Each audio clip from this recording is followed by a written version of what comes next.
আপনি আমাকে একটু বলবেন কাইন্ডলি কবে ওই কিডনি ডোনেট করতে আসতে হবে? পরশু। পরশু? পরশু কি করে সম্ভব? দাদা কাল আমার দিদির বিয়ে, আমি পরশু কি করে আসবো?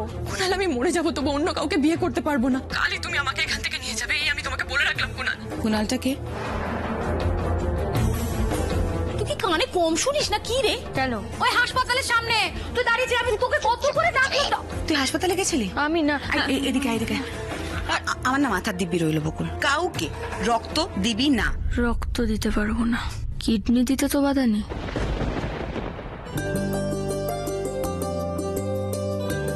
দিদি ভাই, বাহ খুব সুন্দর হয়েছে, খুব সুন্দর। দেখো না এটা কেমন হয়েছে। বাহ দারুণ হয়েছে, খুব সুন্দর।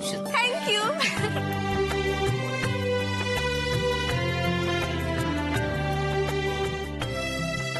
মামার বাড়ি ভারী মজা, কিলচর নাই। বাপ দাঁড়িয়েছে তো কি হয়েছে, তেমন প্রয়োজন পড়লে এখানেই জাকিয়ে বসা যায়। এই তো এসে গেছে কুনালদা। শোনো, কাল কিন্তু তোমার অনেক দায়িত্ব। Yes, I am always at your service. বলুন কি করতে হবে? তোমার প্রথম ডিউটি হচ্ছে কাল মেয়ের বাড়িতে তত্ত্ব আর হলুদ নিয়ে যেতে হবে। এই কাজে তুমি হচ্ছে একদম পারফেক্ট। একেবারে ঠিক বলেছেন দাদা। আমাদের ঋষিরা তো বরাবরই ওর পিসির খুব আদরের, আর কুনাল হচ্ছে সেই বাড়ির একমাত্র রিপ্রেজেন্টেটিভ। সত্যি দিদি যদি আজকে নিজে থাকতেন তাহলে কত ভালোই হতো। আচ্ছা, আমাদের বাড়ির কোনো অনুষ্ঠান দিদিকে ছাড়া ভাবা যায় বলতো? অথচ ঋষির বিয়েটাই দিদি দেখতে পেলেন না। এত তাড়াহুড়োয় বিয়েটা ঠিক করতে হলো যে দিদির জন্য আমরা অপেক্ষা করতে পারলাম না। তোর এতক্ষণ কি সুন্দর ছোটদা ভাই বিয়ে নিয়ে একটা রোমান্টিক ফ্যামিলি ড্রামা হচ্ছিল, তোমরা মাঝখান থেকে পিসিমণিকে নিয়ে ইমোশনাল ড্রামা শুরু করে দিলে। আমি এসব মানবো না, আই অবজেক্ট। হাই বেয়ার, আমি সব সময় পাকা পাকা কথা এক চড় মারবো। আমরা ড্রামা করছি, মন খারাপ তো করছো, ভালো লাগে না। এই কুনালদা চল তো গিয়ে দেখি দাদা ভাই কি করছে। চল চল চল, আয় আয় না আয় না আয়। এই তো এসে গেছে আমাদের মিস্টার ভাবুক কুমার। আমার ছোট ছেলের এই নতুন নামকরণের তাৎপর্যটা কি? তাৎপর্য হলো তোমার ছোট ছেলে আজকাল ঘুমোতে, শুতে, উঠতে, বসতে, দাঁড়াতে, এমনকি এপাশ থেকে ওপাশ ফিরতেও নতুন বৌদির কথা ভাবছে। সো মিস্টার ভাবুক কুমার নামটা ছোটদা ভাইকে দেওয়াটা কি ভুল হয়েছে? তোমরাই বলো। হ্যাঁ সত্যি, যে বউয়ের কথা ভাবতে ভাবতে ঋষি এরকম অবস্থা, আমি এখনো পর্যন্ত সেই বউয়ের মুখই দেখলাম না। এটা কি ভাবতে পারছিস তুই? তুমি চাইলেই দেখতে পারো, মিস্টার ভাবুক কুমারের পকেটে কিন্তু নতুন বৌদির ছবি সবসময় থাকে। তাই নাকি? আচ্ছা ঋষি দেখা দাও না। আরে না না, আরে এসা কি বলছিস তুই? কি বলছি মানে? এই শোন, বেশি ঢং করবি না। এখন আয় আয় তাড়াতাড়ি আয়, ওর পকেটে সার্চ কর তো, সার্চ কর সার্চ কর। আমি ওর হাত ধরে যাবো। আরে না, নেই রে। আরে আছে, সার্চ কর। কাকিমণি দেখো না। আচ্ছা ওয়েট। আরে যেভাবে করছিস তোরা, ছবিটা তো নষ্ট হয়ে যাবে। বাবা, ভালোবাসা দেখাচ্ছি, দাঁড়া না। নষ্ট।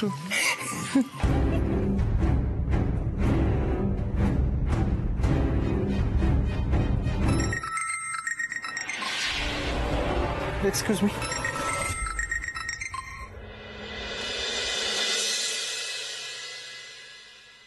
বকুল, আয় বকুল।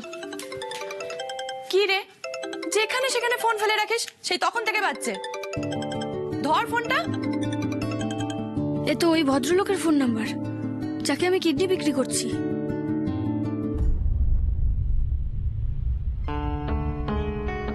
ও, তোকে তো আরেকটা কথা বলাই হয়নি। দেখ, তুই যখন আমার বিয়ের জন্য এত কিছুই করছিস, তখন আর ঘড়িটাই বা বাদ যায় কেন? এই দেখ, আমার এরকম দুটো ঘড়ি চাই। না মানে শুধু আমি পড়লে তো আর ভালো দেখায় না, আমার বরের জন্য তো চাই। বল, তুই এক কাজ কর, তুই বরং কাল এই ঘড়িগুলো কিনে আনিস, ওকে? নাহলে আমার বিয়ের সাজটাই কমপ্লিট হবে না। দিদি এগুলো তো মানে এ তো অনেক দামি ঘড়ি। হ্যাঁ, তো তুই কি ভাবলি আমি আমার বিয়েতে সস্তার ঘড়ি পরবো? হ্যাঁ হ্যাঁ হ্যাঁ দাদা বলুন। ফোনটা ধরতে এত দেরি করেন কেন? এনিওয়ে, কাল সন্ধ্যেবেলায় কিন্তু আসতে হবে আপনাকে। আমার জন্য একটু জল এনে দিবি? দিদি খুব জল তেষ্টা পেয়েছে। কি হয়েছে? জল তেষ্টা পেয়েছে। আমি তোর জন্য জল এনে দেবো? জানা পারবো না রে, তোর জল আনার জন্য আমার জন্ম হয়নি। নিজে নিয়ে খা। হ্যালো, পেশেন্টের অবস্থা খুব সিরিয়াস। ডাক্তার বলছেন কাল সন্ধ্যে 7টাতেই অপারেশন। অন্তত ঘন্টা দুয়েক আগে পৌঁছতে হবে আপনাকে, একদম দেরি করবেন না। কাল কাল তো আমার দিদির বিয়ে। আরে দাদা, কালই তো আমার দিদির বিয়ে, আর ওই জন্যই তো আমি এত সবকিছু। শুনুন, আপনাকে কিন্তু প্রথমেই বলে দিয়েছিলাম পেশেন্টের অবস্থা খুব সিরিয়াস। আমরা অপারেশনে বেশি দেরি করতে পারবো না। ঠিক আছে ঠিক আছে, আমি কাল সময় মতো পৌঁছে যাব, কিন্তু আপনার কাছে আমার লাস্ট একটা রিকোয়েস্ট আছে। আপনাকে কিন্তু মানতেই হবে, প্লিজ। একদিকে প্লিজ বলছেন, আবার বলছেন মানতেই হবে। কি পেয়েছেন নাকি আপনি? ডিমান্ডের কোনো শেষ নেই দেখছি।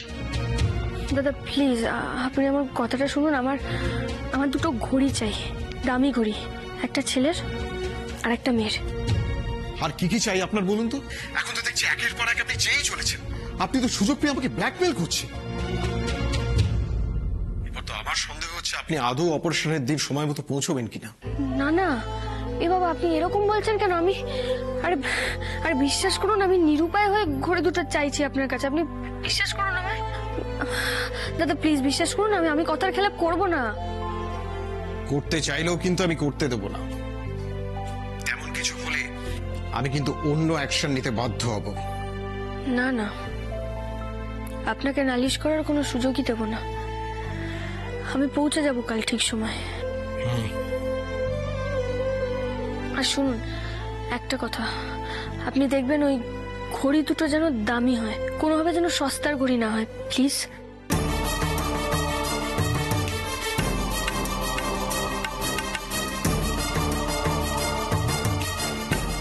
বাবা, এই মেয়েকে নিয়ে আমি আর পারবো না।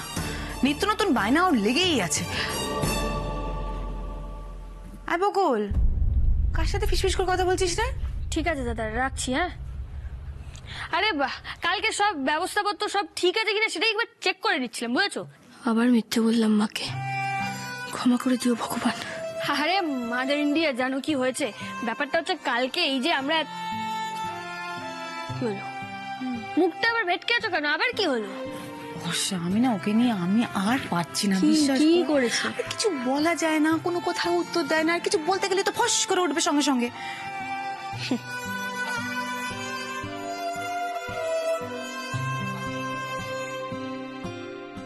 মাদার ইন্ডিয়া, দেখো কাল সব ঠিক হয়ে যাবে। কাল সব ঠিক হয়ে যাবে।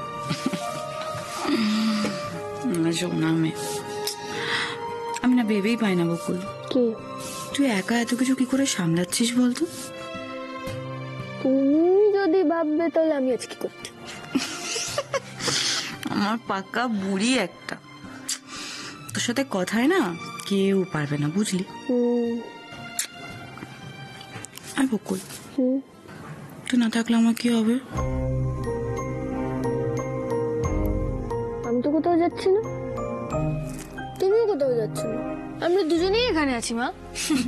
কিন্তু আপাতত তুমি এখন ঘুমোতে যাবে, কারণ কালকে সকাল সকাল উঠতে হবে, কালকে আমাদের অনেক কাজ আছে, তাই তো? যাও যাও যাও যাও, না না আর কোনো কথা বলবে না, যাও যাও যাও, good night, early to bed, early to rise. আরে বাবা, পাগল করে দেবে আমাকে।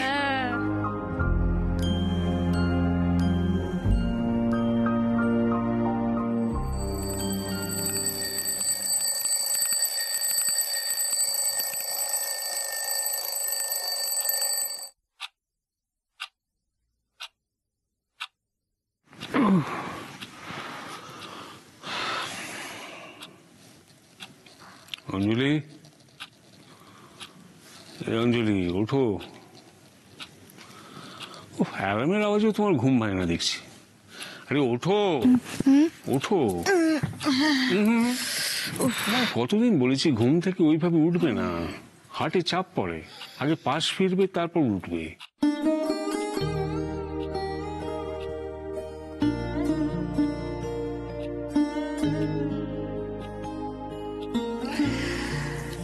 সূর্য ওঠার আগে কতগুলো কাজ বলো তো, দধিমঙ্গল, জলসোয়া, বাবা, বিয়ে মানে বড্ড ঝামেলা গো। কিন্তু জীবনের সবচেয়ে মধুর বন্ধন, তাই না বলো?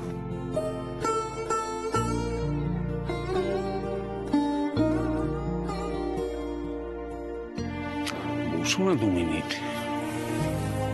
কি হয়েছে তোমার বলো তো? ভারী অদ্ভুত লাগছে জানো, মনে হচ্ছে এই তো সেদিন ঋষি জন্মালো, তুমি হসপিটাল থেকে ফিরে এই খাটটাতেই ওকে শুইয়ে দিয়েছিলে, মনে আছে? আর সেই ঋষির বিয়ে কত বড় হয়ে গেল। ওদের প্রত্যেকটা পা ফেলা আমার মনে আছে। ছেলে মেয়েরা তো আমাদের জীবনের ঘড়ি, ওদের দেখে বোঝো না বুঝি তুমি বুড়ো হচ্ছ? কে বলে আমি বুড়ো? দাঁড়াও না, ঋষির বিয়েটা হয়ে যাক, তারপর চুলে কলপ দেবো আমি। বয়সটা হুশ করে 10 বছর কমে যাবে, তখন বুঝবে ঠেলা। হ্যাঁ, আমি বুঝবো ঠেলা, আমি তোমাকে ঠেলা বোঝাবো। আমিও মাথায় কলপ করবো, দেখো।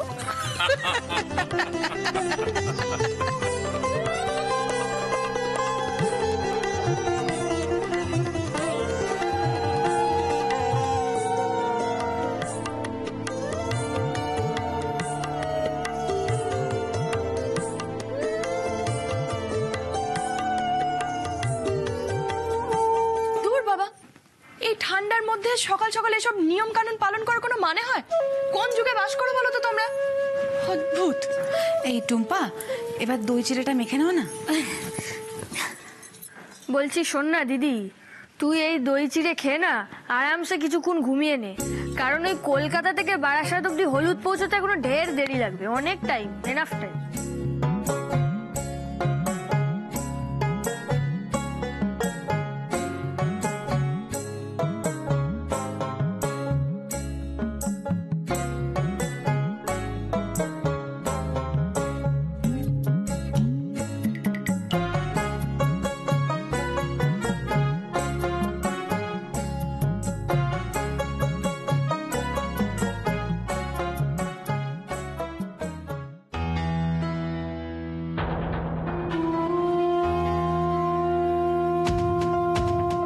আশ্চর্য, এত দামি দামি জিনিস বকুল জোগাড় করছে কিভাবে?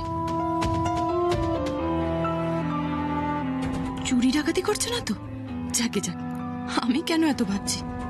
যা ইচ্ছে করুক, আমার কি? আমার এখন নিজেকে নিয়ে ভাবা উচিত। আমি যত দামি দামি গয়না পরে কুণালের বাড়িতে যাব, তত আমার কদর বাড়বে। ও বকুল, একটু খেয়ে দেখ না মা। হ্যাঁ দাও। বেশি মিষ্টি হলে তোর দিদি তো আমার গুষ্টি শুদ্ধ উদ্ধার করবে। ঠিক আছে, দই চিড়ে খেতে আমার ভালোই লাগে, দাও দাও দাও। আরে আরে আরে, এ কি করলে? তোমাদের কি এতটুকু জ্ঞানগম্যি নেই? বর্ষা দধিমঙ্গলের খাবারটা বকুলকে খাইয়ে দিলে।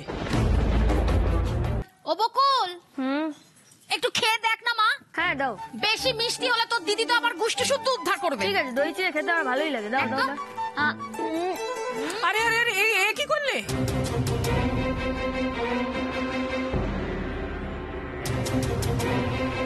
তোমাদের কি এতটুকু জ্ঞানগম্যি নেই?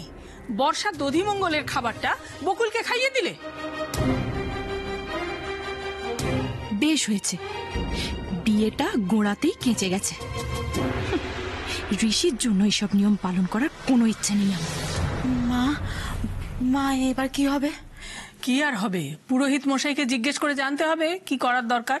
আর নাও দেখি, তোমরা দেরি করো না, কাজটা শেষ করো, যাও। বর্ষা বর্ষা বর্ষা, এখন আসন ছেড়ে উঠতে নেই মা, গিয়ে বস ওখানে। ওইসবে কিচ্ছু হয় না টুম্পা মাসি, আর তাছাড়া এসব চটকানো খাবার আমি খাই না। মা তো সেটা খুব ভালো করে জানে।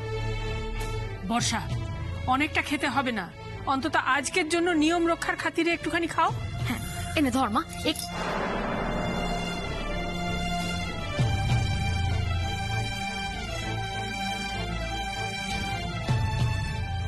হয়েছে, এবার আমি ঘুমোতে গেলাম। Good night.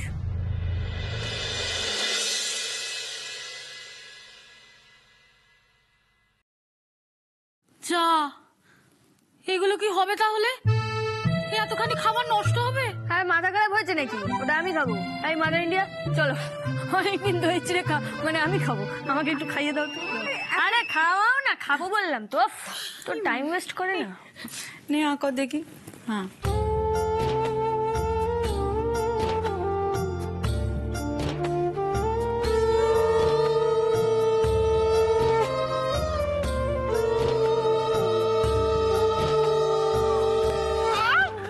ঋষি দস্যু ছেলে দেখ কামড়ে দিয়েছে। লাগছে লাগছে লাগছে, আমার লাগছে। জিম্মা, আমার মনে হয় ছোট্ট ভাই তোমার হাতটা ছাড়বে না, বুঝলে? ওর তো আবার আমিষ ছাড়া মুখে কিছুই রোচে না। ভাইয়াকে আরেকটু দোষীপনা করতে দাও মা, আর তো মাত্র কয়েক ঘন্টা, তারপর দেখবে বউয়ের আঁচলই ছাড়ছে না। কি দুষ্টু ছেলে রে। তুই তো আছিস দি ভাই, এরকম কিছু হতে দেখলে তুই একটা কাঁচি নিবি আর আমার বউয়ের আঁচলটা কুচ করে কেটে দিবি। দেখেছো মা, এই নাকি আমাদের গম্ভীর চুপচাপ ঋষি। বিয়ের জল গায়ে পড়তে মুখ থেকে কথা ফুটেছে বাবুর। চলো চলো চলো, কি গো হলো তোমাদের? আরে জল সইতে হবে, ওঠো ওঠো ওঠো, চলো।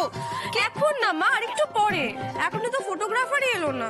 দূর, জল সইতে যাবো, ছবি তুলবো না, এটা হতে পারে? রাখ তোদের ছবি তোলা, এখনো অনেক নিয়ম পড়ে রয়েছে, সেগুলো পালন করতে হবে তো ঠিক করে। আরে সূর্য ওঠার আগে আগাটা জল তুলতে হবে। কি গো দিদি ভাই, চুপ করে বসে আছে, কিছু বলবে তো? না না, তুই যেটা বলেছিস সেটা একদম ঠিকই বলেছিস, কিন্তু দেখ ওই বেচাদের মুখগুলো দেখ। থাক, তোমাকে আর লাই দিতে হবে না, দয়া করো। সমস্ত ছবি তোলা পরে হবে। এই যে দাঁড়িয়ে থেকো না, চলো। সকাল থেকে উঠে কত সুন্দর করে সাজলাম, সব চলে গেল। কিচ্ছু চলে যাবে না, চল আজ আমি তোদের ফটোগ্রাফার।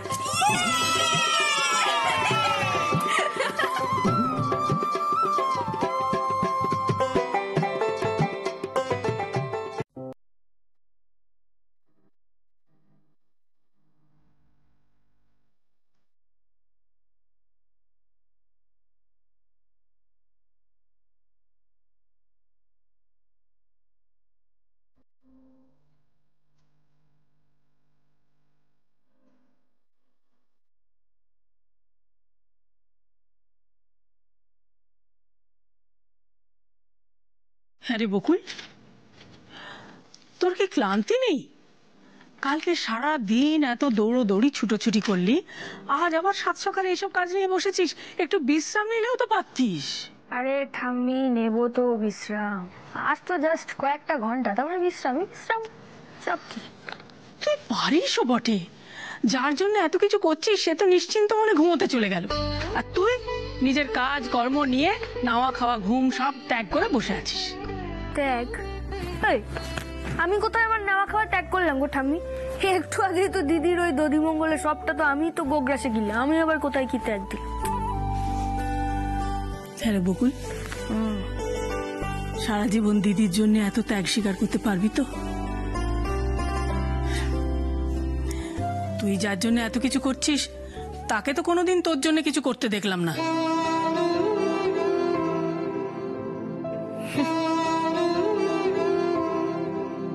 কার সঙ্গে কার তুলনা করছো ঠাম্মি? আমি তো এরকম অনেক কাজ পারি না যেগুলো দিদি করতে পারে, আর দিদি তো সেগুলো মন থেকেই করে না?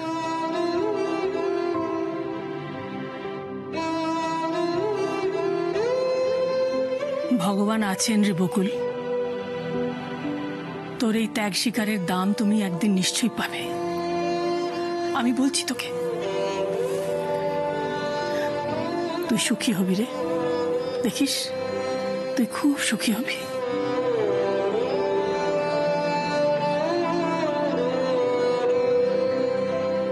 দিদি আর ভিতুরাম সুখী হোক, তাহলেই আমি সুখী হব।